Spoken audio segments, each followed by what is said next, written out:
You know him, you love him, you value him. It's Paul Wells back at the Jazz Vinyl Audiophile. Paul is here to talk about 15 of his favorite quote-unquote jazz rock fusion records. We have some questionable entries near the end, which we'll discuss further at that point.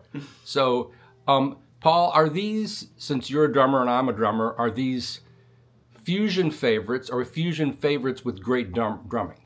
Ooh.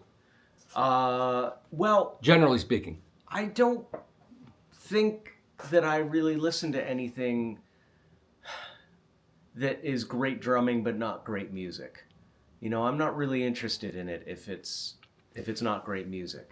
Good answer. So, you know, and it just so happens that, you know, generally anything with Dennis Chambers or, as we did last time, you know, guys like Dave Weckl and Peter Erskine and, you know, it's always going to be great drumming, and it's probably always going to be great music because, you know, those guys don't have the time to make bad music. But how do you respond to that? People say that so much fusion is just wheedly.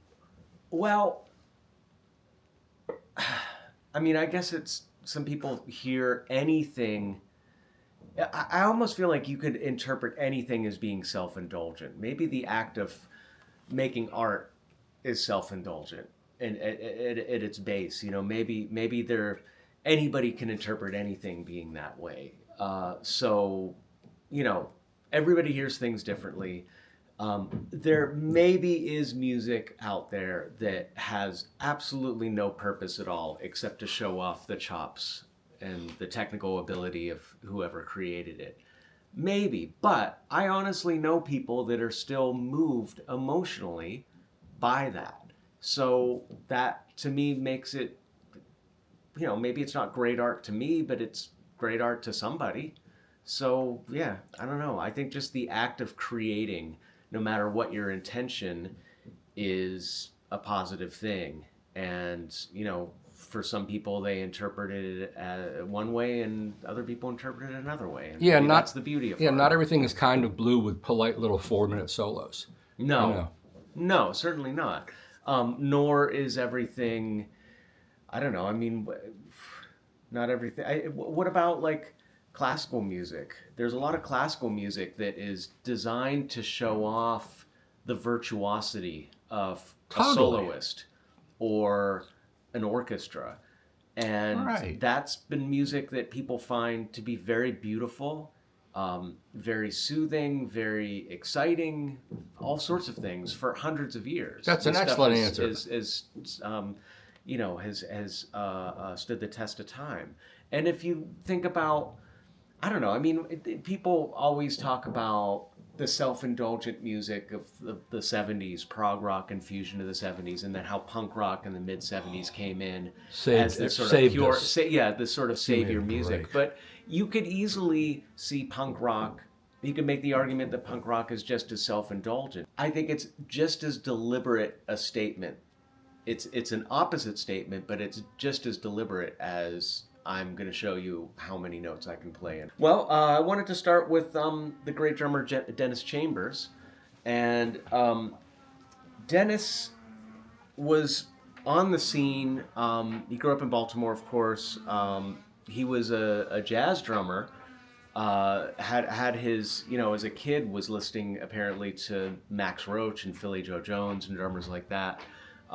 His first, I guess, you know, professionally, the first gig that he was known for was playing in Parliament Funkadelic.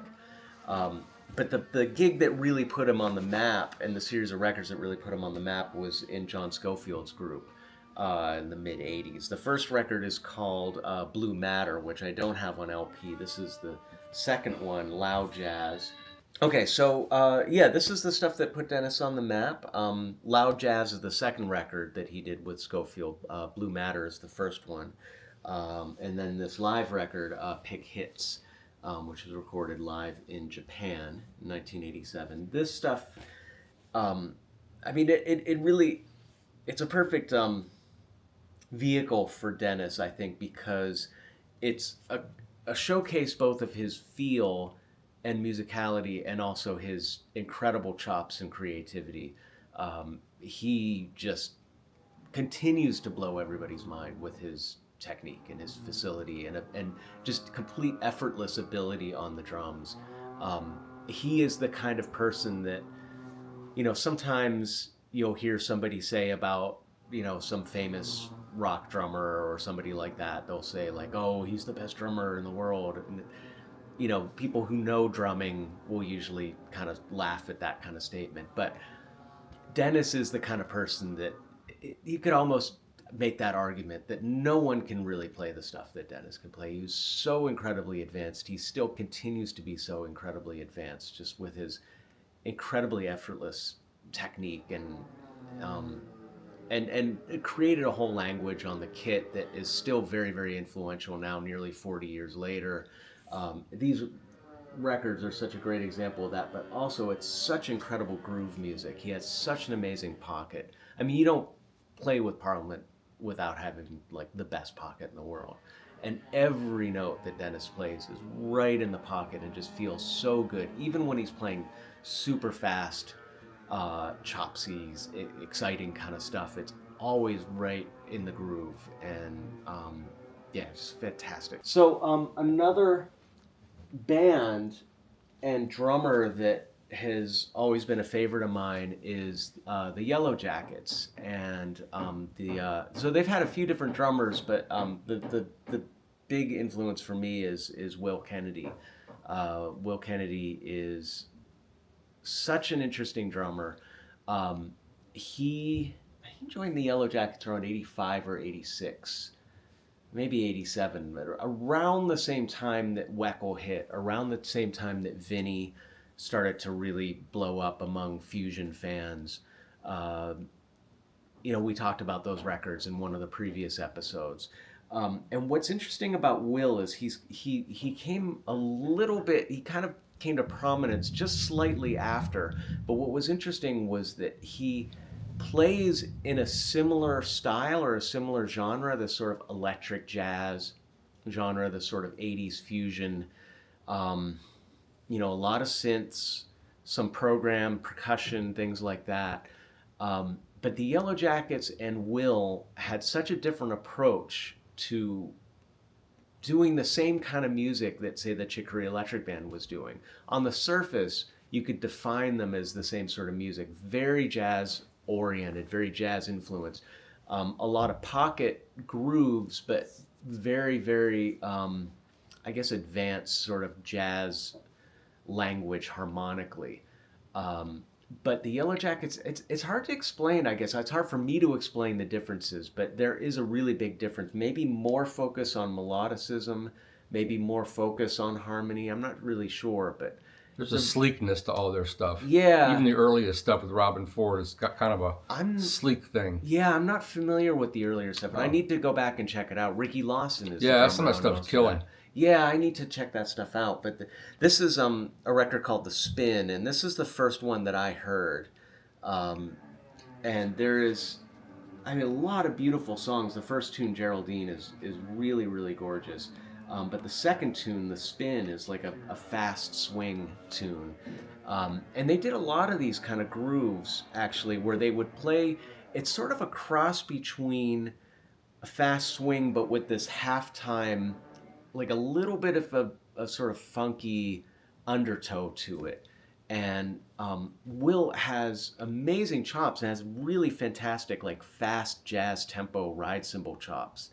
But then we'll sometimes layer this sort of funky groove underneath it.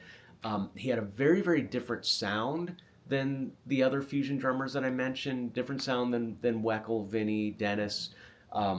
He used, at this time, Paiste cymbals, so he had this very crystalline, brighter sort of cymbal sound. He used to play them with nylon-tip sticks. He was playing, I believe actually at this time he might have been with Yamaha, but he was shortly thereafter with Sonar. So he had a very different sort of drum sound than most of those other guys. Dennis was with Pearl, Vinny and Weckl were with Yamaha. Right. And these guys are definitely, they sort of carried the Weather Report mantle more than anybody else. That's a good point. Yeah, actually, that is probably, it's maybe in some ways an extension of Weather Report and maybe the Zavernal Syndicate. Yeah, that's actually a good point. I hadn't thought about that connection.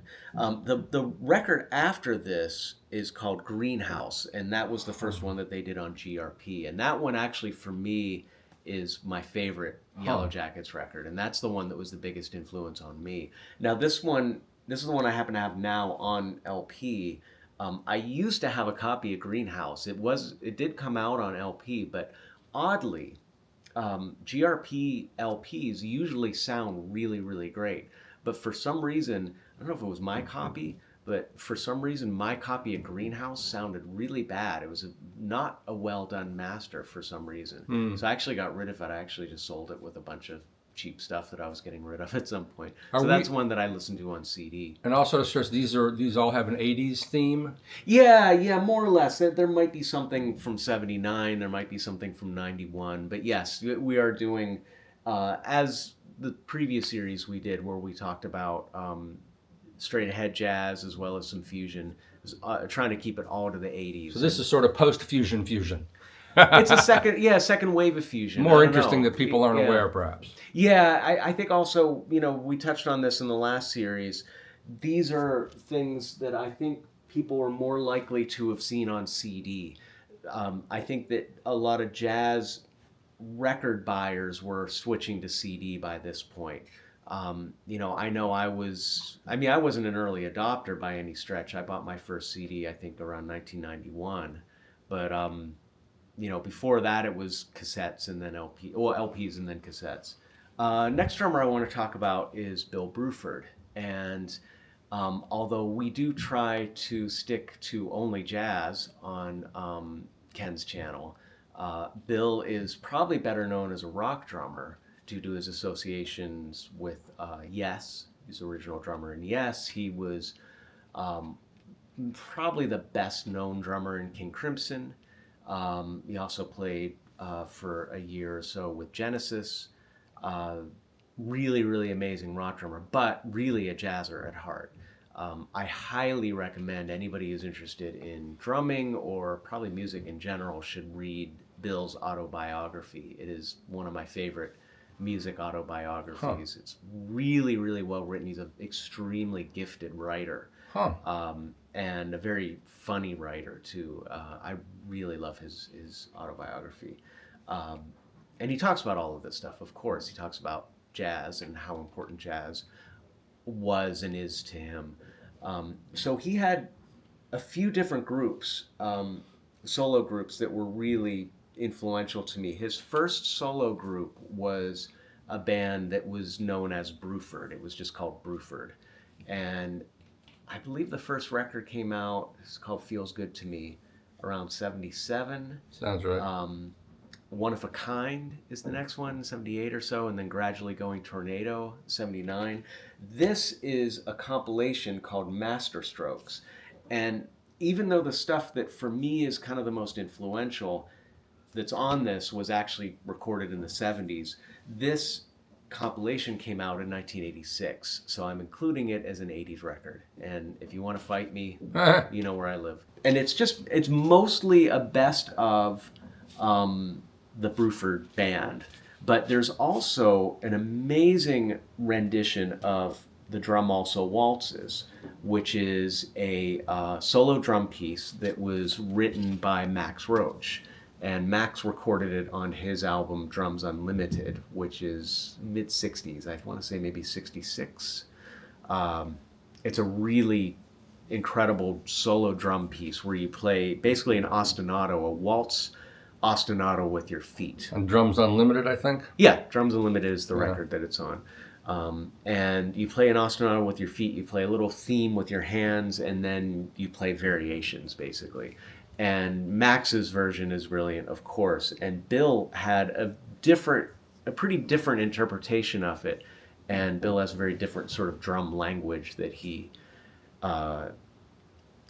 pioneered, I guess, himself. And he plays a fantastic version of Drum Also Waltzes. For me, actually, ironically, that was the first version of the Drum Also Waltzes that I ever heard. Was Bill's version, and then later heard Max Roach's version. Yeah, it's a solo drum piece that a lot of drummers have sort of adopted and played. So yeah, it's funny too because the album cover is a picture of Bill in 1986 or so, and he's got his electronic drum set up. All right. But on this record, actually, everything on this record is acoustic drums. So yeah, but the Bruford band was really a fusion band, and it was Jeff Berlin was the bassist. The keyboardist was a guy named Dave Stewart. He is not the same Dave Stewart who was one half of the Eurythmics, a different keyboard playing Dave Stewart. And maybe most notably, Allan Holdsworth was the guitar player on the first two Bruford records, and he's all over this compilation and playing really, really brilliantly. What makes this jazz rock and not prog rock to you, particularly those first two '70s albums? Okay, well, the first one has some vocals. I was going to say that it's a bit more instrumental. I would still say it's instrumental-oriented music, but yeah, sort of less and less vocals as the group went on and developed. The harmonic content is very jazz influenced. Not so much 2/5s or anything like that, like not Great American Songbook type harmony, but more sort of, I guess, mid-60s Wayne Shorter, Herbie Hancock type harmony.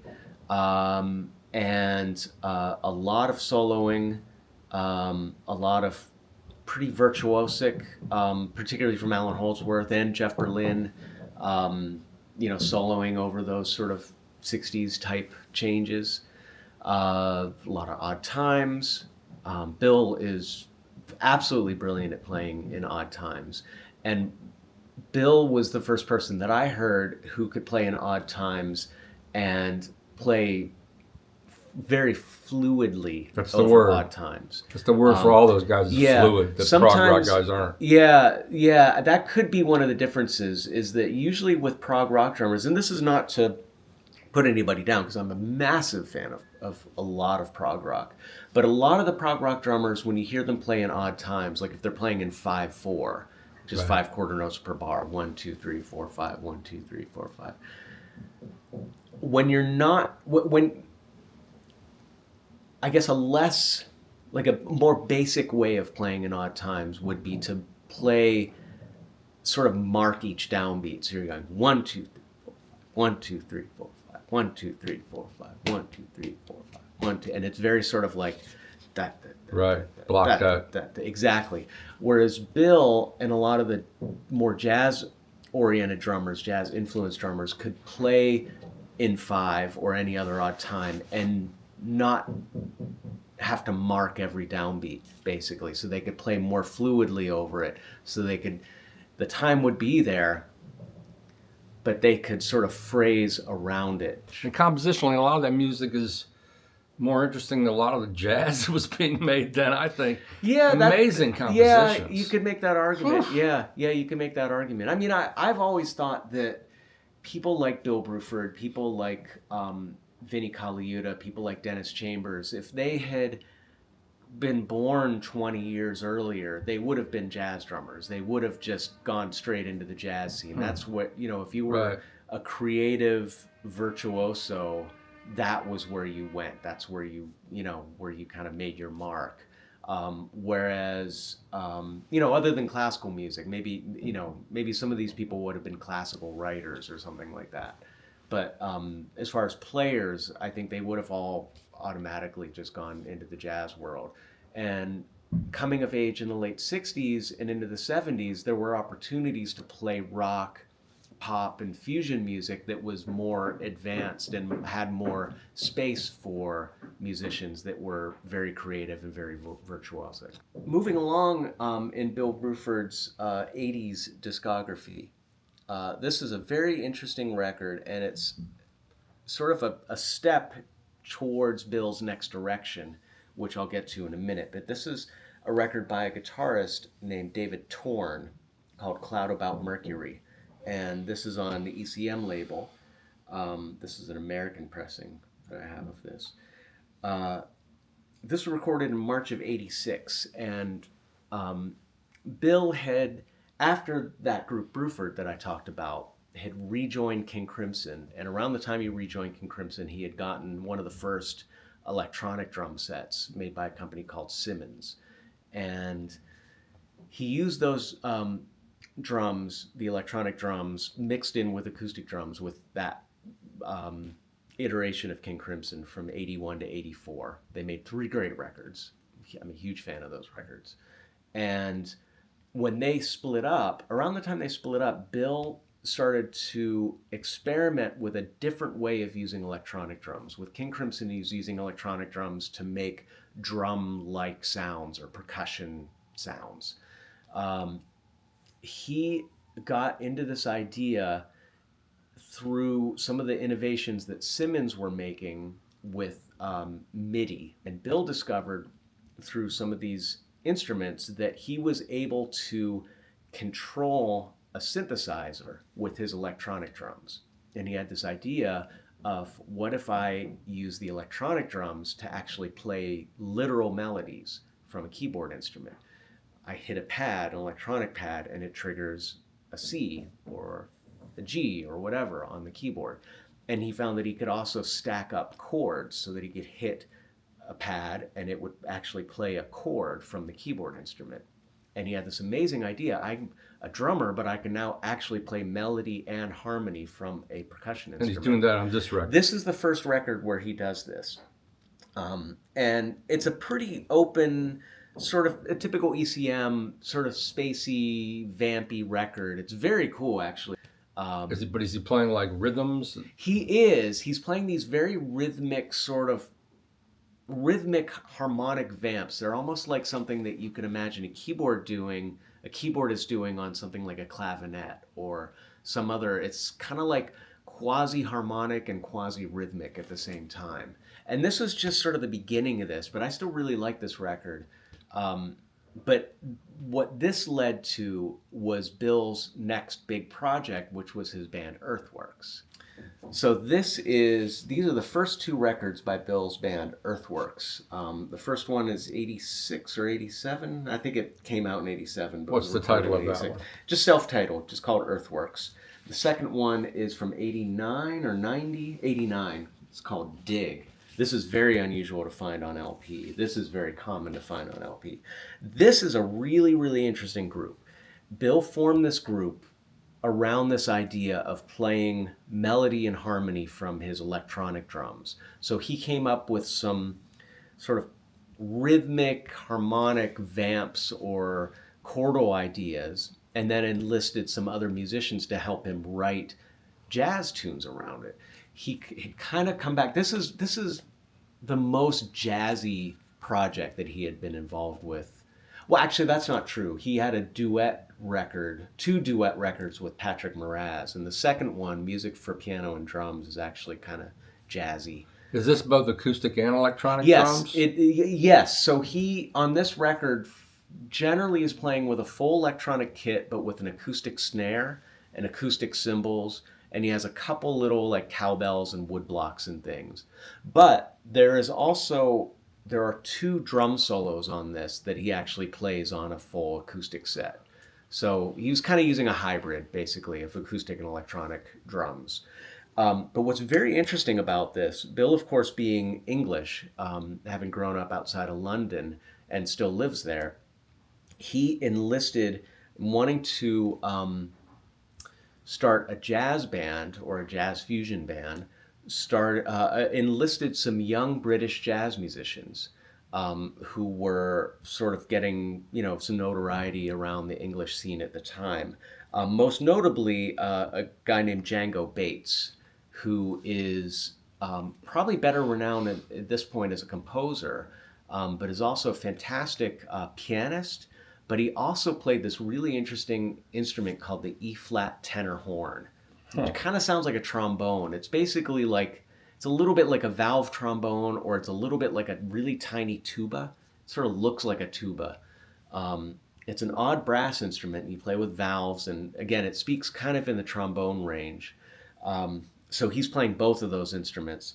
It's a fantastic sax player named Ian Bellamy, who's still around I think he lives in Birmingham now. Really, really burning tenor player, Coltrane influenced tenor player, and a really wonderful soprano sax player too. I love his soprano sound. There's a song on here, the second tune, called "Making a Song and Dance." Plays really beautifully, really beautiful soprano sax lines on that.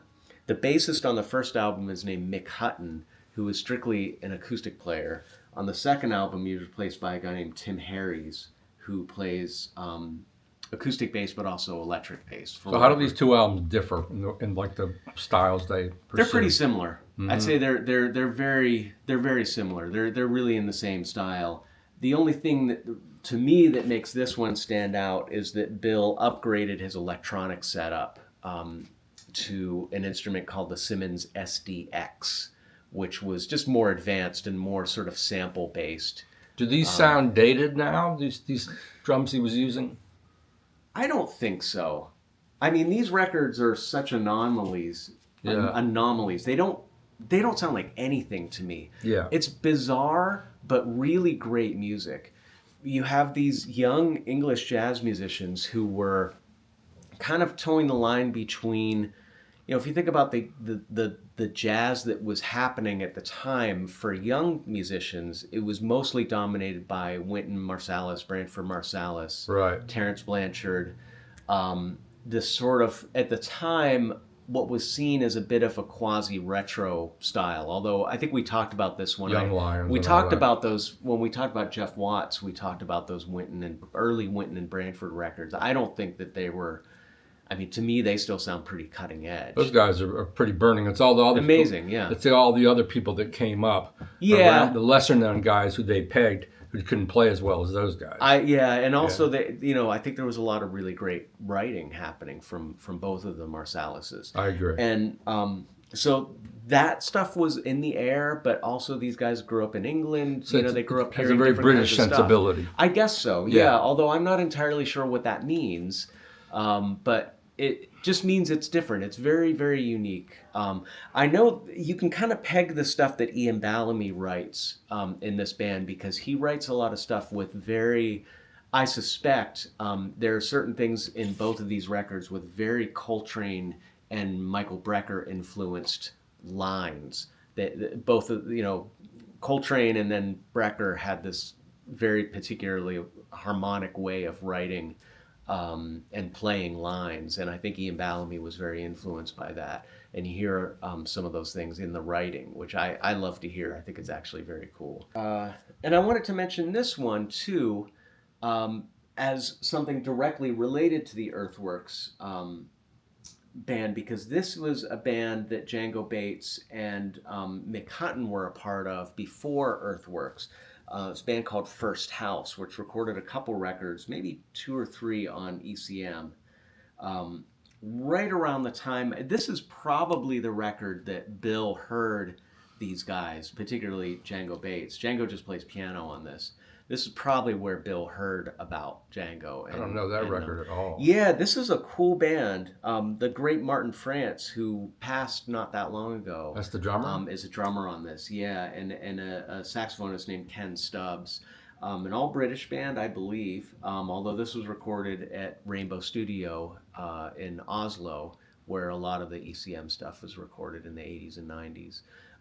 It's just a cool writing, great playing. I think similarly to what you were saying, simultaneously influenced by Black American jazz, but also with a European and or British sort of aesthetic in the air. Is it a ECM record? It's a little more hard-hitting jazz. Really? To my ears, yeah. Cool. But still distinctly what it is. It's different than the Norwegian stuff. It's different than what you hear from Jan Garbarek, Jan Christensen, Terje Repdahl. It's different than that stuff. This band kind of has its own sound, I would say, and it is distinctly theirs. It is very British, but also maybe, I don't know. I mean, Jan Garbarek and Jan Christensen were massively influenced by American jazz. Hugely influenced by Coltrane and Wayne Shorter and Miles Davis and that kind of stuff. Is this sort of in that bag as well? It is, but a different take on it. I wanted to. We did an Allan Holdsworth record, in one of our previous episodes, I was talking about Vinnie Colaiuta and talking about the record Secrets. But I really wanted to talk about these two Allan Holdsworth records, Atavachron and Road Games. Chad Wackerman is on Road Games. So great. And Chad and the great Gary Husband are on Atavachron. I am saying that right, yeah. How would you contrast those guys? Oh, to each other or yeah. Well, Chad and Gary. So I wanted to make sure that we talked about these because I love Allan Holdsworth. I love Allan's playing and his writing, but I really love Chad and Gary both very, very much. They're both big influences, and I've gotten to know Gary a little bit, and he's an unbelievably nice guy. Chad, I'm sure, is too. I just haven't had the opportunity to meet him. But they are both such interesting players, and they're both so different. I think it's fascinating that Allan used both of them for a long time and would sort of seemingly arbitrarily switch between them on both recordings and tours. I never asked Gary about why Chad would end up on a tour or Gary would end up on a tour or a record, whether it was a question of availability, because both of them were busy with other stuff. Did Gary only play drums with him, or did he sometimes play keyboards with him? I'm pretty sure he only ever played drums with him. He's a great keyboard player. He's an amazing keyboard player and working as much, possibly more right now as a keyboard player, which is amazing, mind-blowing. But it's funny because you asked what the differences are between them or how they compare. They both sound like they're influenced by the exact same people, but have a completely different approach to those influences. Very different sound. He's used DW drums for most of his career. Chad, yeah. He's always used Paiste cymbals. Gary has switched around quite a bit, but I feel like Gary has always kind of chased a combination of Billy Cobham sound and Tony Williams Gretsch sound. I think I don't even know who Gary. I can't keep track. He's been with Tama. He was with Yamaha. He was with Pearl. He was with DW for a little while. That's a good word. We'll contrast these two, the music on these two records. Well, Atavachron is the first record where Allan started using an instrument called the syntax, which you see in this drawing on the cover. It's basically actually similar to what we were just talking about with Bill Bruford playing electronic drums that were triggering keyboard synthesizer sounds. This was an electronic guitar, a guitar controller that could trigger synthesizer sounds. And the thing that there were other guitar synthesizers that did that, but the syntax was uniquely expressive in that Allan found a way to make it sound so incredibly human. Yeah, like although a cat. it was also synthesizer sound. So it was very modern and very just sort of otherworldly sounding. So this record is really there's a lot of stuff based around that instrument. So there's a lot more synthesizer sounds and a lot more of him soloing on the synthesizer, the syntax. The record after this, which I don't own, is called Sand, which I actually love even more than this. And I'm actually looking for an LP copy of Sand. I'd love to get that. Really, really beautiful compositions on that, and even more sort of expressive syntax playing on that one. This is a record that's important to me. And this is actually an interesting audiophile record. This was one of the earliest releases on the GRP label. What's the title of this record? It's called GRP Live in Session, and it's basically an all-star band of people that had albums out as band leaders on GRP. I think it was all really put together by Dave Grusin. It's got a bunch of his tunes, but Lee Ritenour is on this, Dave Valentine and Diane Shore.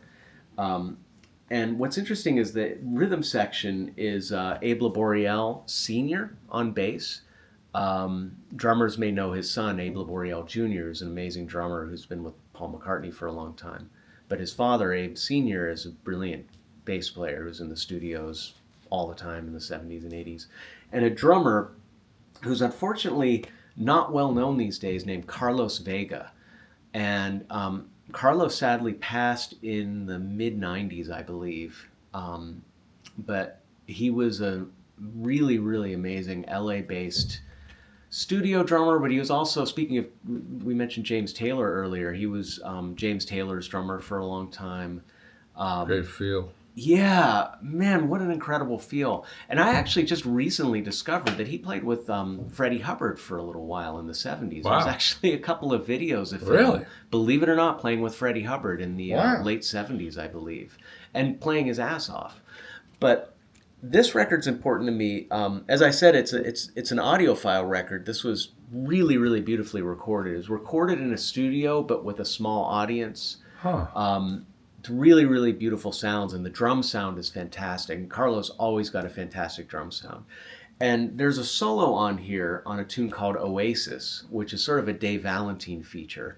But he plays a really great solo over a vamp on this tune, and it's a very Steve Gadd influenced solo. He plays some of Steve's language, but he has his own way of doing it. And just the sound that he gets from the drums are so beautifully tuned, beautifully recorded, but mostly Carlos just got amazing sound because of his touch. All of the grooves on this record are really slamming, and it's just a great opportunity to hear Carlos in a bit more of a.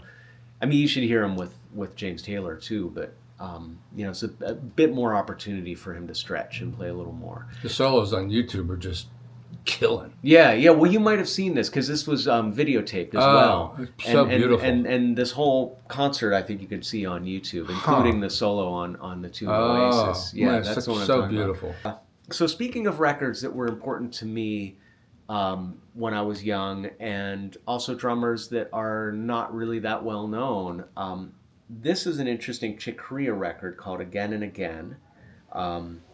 It's on a label called Electra Musician, which is, this might have been the only record that Chick did on this label. It was a touring band that, this was actually oddly recorded in South Africa, in Johannesburg. That is weird. Where I think they were on tour. I think they were on tour in South Africa doing a few dates, and they just happened to go into the studio and do the repertoire that the band was playing at the time. I don't know this record well at all. How would you describe the music on this record, generally speaking? Generally speaking, this is a transitional record between the stuff Chick was doing in the 70s. He was doing these he did a few sort of big production records like Leprechaun, The Mad Hatter, and My Spanish Heart, that were big sort of studio production records with a lot of there's a core rhythm section usually with Steve Gadd, but then with a lot of studio horns and players, string players, big arrangements, quite a bit of, Rhodes and piano bass, but with some synthesizer overdubs. And then by the mid 80s, you have him doing the Electric Band. Right. This was sort of transitional because this is, I guess, a similar lineup. Well, there's no guitar, but this is Reed's electric bass, drums, and percussion. So Don Elias is on drums. There's a bass player named Carlos Benevent. Oh, it's Don Elias. It's not Brecklin, it's Don Elias. No, Don Elias is on percussion. Tom Breckline is the drummer on this. The saxophonist, I'm going to mess up his name, Steve Kujala, who plays flute, soprano sax, tenor sax. All of these guys are fantastic. Tom Breckline is the drummer on this, and Tom was in Chick's band and doing a lot of projects with Chick in between Steve Gadd and Dave Weckl, basically. As far as Chick's electric bands, like his fusion bands. Chick was always doing, acoustic trio with Roy Haynes and Miroslav Vitus, or he was doing duet records with Gary Burton, different projects. But for Chick's touring electric bands, fusion bands, this was sort of in between. And Tom did a couple of records. He did Secret Agent and he did Tap Step with Chick before this. But I love this record because I happened to buy it maybe around 1985 or 86, just kind of on a whim, before I ever heard the Electric Band, I think. And really just fell in love with this record. And I love the way Tom Breckline plays on this. And this record gives Tom more sort of freedom to stretch out. Because again, it's just this band playing their live repertoire in a studio. It's not like a big sort of arranged record. So Tom has a lot of room to stretch, especially in the first tune, which is called Quintet Number 3. So it's post three quartets, pre-electric band? Yeah, exactly. Yeah. Huh. And Chick is playing, I don't think he plays any piano on this. I think it's just, it's Rhodes and clavinet and some synthesizers. And some of the synthesizer sounds are starting to edge towards the kind of sounds that he would use with the electric band. So he's getting out of the analog type of synthesizer sounds, like the Mini Moog, and moving into the digital Yamaha synthesizer world, which he would really fully embrace with the electric band. So it's kind of transitional in that sense. And this band is doing a little bit of straight ahead stuff, a little bit of funky stuff, and a little bit of kind of free stuff. So it's sort of a mix of everything that Chick was into. Acoustic or electric bass? Electric, fretless bass. Huh. Yeah, Okay. so sort of Jocko influence, fretless bass. But yeah, Breckline plays fantastic on this. And he, very Steve Gadd influenced, but again, you kind of hear him as a transitional guy between Gadd and drummers like Weckl and Vinny. He's a little bit looser than Steve. Right. Maybe a little bit more straight ahead influence too. It's hard to tell. He's a West Coast guy, right? Yeah, I think he always has been. Yeah. I don't know if he lived in New York at any point. But he's a great drummer and went on to play with Robin Ford for years and kind of got, I don't know if he got typecast as a blues drummer, but he's kind of better known, I think, as a blues drummer at this point, playing shuffles and just playing strong grooves, but he's a really fantastic jazz, sort of open jazz fusion drummer as well. And really, really recommend this record for drummers to check Tom Breckline out. He really sounds great on this. So the next 3 records, we're going to have to get into a fight about because there's no drums on this. Wait a minute. Records. I know. Well, this one is sort of a transition because there is a percussion instrument on this, which is the vibraphone. So you wouldn't just call that a chamber record, 2 pianists and a vibraphone? Well, this is 1 pianist and a vibraphone. Oh, it's Chick Corea and Gary Burton duet. They did a series of duet records, a bunch of them on ECM in the 70s. And this is a live record. And again, you can fight me because this was recorded just at the end of 1979. But how would you classify that as fusion? It's fusion. It's a cross between fusion and straight ahead jazz, and it has to do with the repertoire. They do a few of Chick's sort of. They do Senior Mouse, which I associate with the 70s Return to Forever repertoire. Cool. They do. Crystal Silence is actually a tune that Chick and Gary did together early on. Yeah. Love Castle? I think Love Castle was a Return to Forever tune, isn't it? Somebody tell us in the comments. That sounds kind of gross. Let's go to the Love Castle. Don't say that. So they do some straight ahead repertoire. They do Chick's tune called Bud Powell. Bud Powell is a tune that Chick wrote in tribute to Bud Powell. It's a really great swinging tune. They do Falling Grace, which is a tune written by Steve Swallow. That Gary Burton loves to play Falling Grace. It seems like it's maybe his favorite tune because he seems to play it at like every opportunity. So I guess they're pushing it. Yeah, and they're really stretching on this. Okay, it's a jazz record really, with some fusion elements, I guess, because of some of the repertoire. I just love this because any opportunity to hear Chick play anything with anybody is a win for me.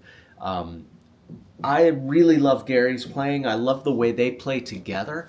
I think it's interesting how the vibraphone being a chordal, potentially being a chordal instrument, could get in the way of the piano, which is a chordal instrument. But they have a really great way of playing together and playing at the same time, but not getting in each other's way and really complementing each other.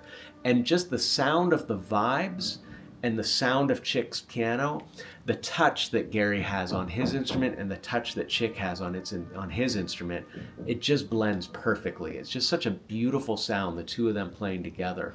And they solo and accompany each other, but also when they're playing unison things, it's just gorgeous. It's really, really fantastic This is also an ECM record. This happens to be a German pressing. So this is actually, again, no drums on this record. It's a solo piano record. But this is one of my favorite records of all time. I absolutely love this record. Chick Corea, Children's Songs. Also on ECM. This is my German pressing. Looks brand new. Yeah, it's good. It's in good condition. I got this in Copenhagen a few years ago, and I had an American pressing of it. But I, as we've discussed before, I like the German pressings of ECM even better. It's basically a bunch of really short tunes. It's 20 short tunes that he calls children's songs, and they weren't written necessarily for children to play, although they are, well, I wouldn't say they're simple, but they have a sing-songy quality to them. I think Chick wrote them because they're sort of maybe supposed to sound a little bit childlike. They're supposed to have a sort of innocence and playfulness to them, which I think Chick's writing tends to have all the time. But there's just something about these tunes together that there are a number of records where he'll play one or two of the children's songs. He plays one of the children's songs on one of the Return to Forever records. Right. He plays two of the children's songs on his record Friends. There's some other later solo piano records where he'll play 4 or 5 of them. But this is the whole series, beginning to end, numbers 1 through 20. And how does it classify as a fusion record? Oh, it's not at all. It's just a great record. Well, then we're not going to run that one. Ah, come on, Ken. Well, it's fusion in the general sense of fusion because, well, I don't think there's any improvising here. But stylistically, it's sort of unclassifiable. It's just Chick. The style is Chick. The genre is Chick Corea. That's all I could say. It's not classical music. It's not jazz. It's not fusion. It's just Chick Corea. That's great. And a little known record, too, I think. Yeah, probably. Yeah. I mean, yeah, I don't really hear anybody talking about it, but I listen to this all the time. I love this record. Wow, great. I find it very meditative and just very beautiful. And, but everything about it, too, is attached to Chick's touch on the instrument and the sound that he gets on the piano. It's just...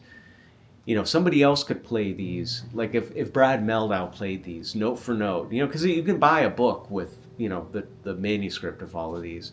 I would love to hear somebody like Brad Meldau, who has such a different sort of sound on the instrument and such a different sort of phrasing, play these, just to hear how different they could be, because I think they sound completely different. How would you compare just the mood of that record to like the Cologne concert, which I don't know that record at all, but that's such a popular record. Yeah. People tend to forget that was a huge selling record. Yeah, it's like a multi-million seller record. Very different players, but how would you contrast the moods of that with that? Well, the Cologne concert, like all of Keith Jarrett's solo records, are completely improvised. Although Keith will sometimes play a standard as an encore in a solo concert, but they're improvised from beginning to end, and Keith will, what he plays is very influenced by the mood of the room and the vibe that the piano is giving him and all of these sort of things, and they can really drastically influence what he chooses to play or what he's inspired to play. This beginning to end is all through composed. It's written out. They're like etudes that Chick wrote. So there's, this is stuff that he wrote probably at home. This is another solo piano record. It's funny that you just mentioned Keith, because this is one of Keith's records. Yeah, this is a rare one. Again, this is, because it's mid 80s. What year is this? 87. Another digital recording. This was recorded live in Tokyo. I think this is the sort of thing that most people had on CD by this point. Right. If you were a Keith Jarrett fan, you were probably buying CDs by 1987, 1988. Definitely. So this is a bit unusual to find on vinyl. This also is a German pressing. But this honestly is not one of my favorite Keith Jarrett solo records. It's great, but my very favorite one is actually from the 70s, so we can't include it here, but that's the Sun Bear concerts. Oh, I don't know that at all. Sun Bear concerts? That's like a multi-disc set, isn't it? I have it if you want to it's a include CD? it. No, I have a LP. All right, Jeez, so we're whiz. totally breaking the rules because there's no drums on this. Wow. And it's from the 70s. What'd you pay for that? I bought this in Stuttgart for €100 back in 2014. My very first German tour. And you stuck that in your suitcase? I did. No, actually I carried it. I packed it in a sort of wrapped it up in plastic and then packed it in a carry-on bag. Like a shopping bag, which I held on very, very, very carefully for the entire trip home. Wow. My very first tour in Germany ever, and my first tour of Germany with Curtis Steigers back in 2014 when I first joined him. The first stop was in Stuttgart. We had a couple days there. I went to the Porsche Factory Museum, which was amazing, and I went to this great record store called Secondhand Records, which I don't think exists anymore. And I found this. I've been looking for this for years. This is an original German pressing of the Sun Bear Concerts box set. And this is all solo piano, all completely improvised. And I mean, this is really one of my prized possessions. It's got this great booklet with some really beautiful photography. This is amazing photography of mid-70s Japan street scenes put together with this vinyl box set. And I gotta check how many records there are. I mean, it's something like, let me see, 1, 2, 3, 4, 5, 6, 7, 8, 9, 10 records. Wow. It's 5 concerts: Kyoto, Osaka, Nagoya, Tokyo, and Sapporo. It's like €10 a piece. You made out. I know, yeah. So this was basically Keith Jarrett's Japan tour in 1976. Wow. Every show was recorded. Well, maybe not actually. This is what was released. There are 2 recording engineers credited, but I believe from what I've read, Okihiko Sugano was the principal engineer. And I think these are recorded really, really, really beautifully. I see that. Yeah, sure. I think that the sound quality there's something really haunting about the sound of the piano. Even though he's in different halls, he's in different venues with each concert, there's a consistent piano sound and a consistent sound of the room, this sort of very atmospheric, kind of dark sounding, I guess, but it's such beautiful music. It's all improvised, and each concert is very different. Some of them are more melodic and more sort of like rhythmic. Some of them are more avant-garde, I guess, and sort of atonal. Wow. It has moments of everything. There's something for everyone. That's really great. But it's such fantastic music, and I really just love this stuff. And it's really this is one of my prized possessions. This is one of the things that I would, I'd grab this and my original pressing of Nuke's Time, something like those, a funny combination, really. But those would, be 2 of the things that I would want to save. Not your in a Kef fire. speaker. Aren't those Kefs?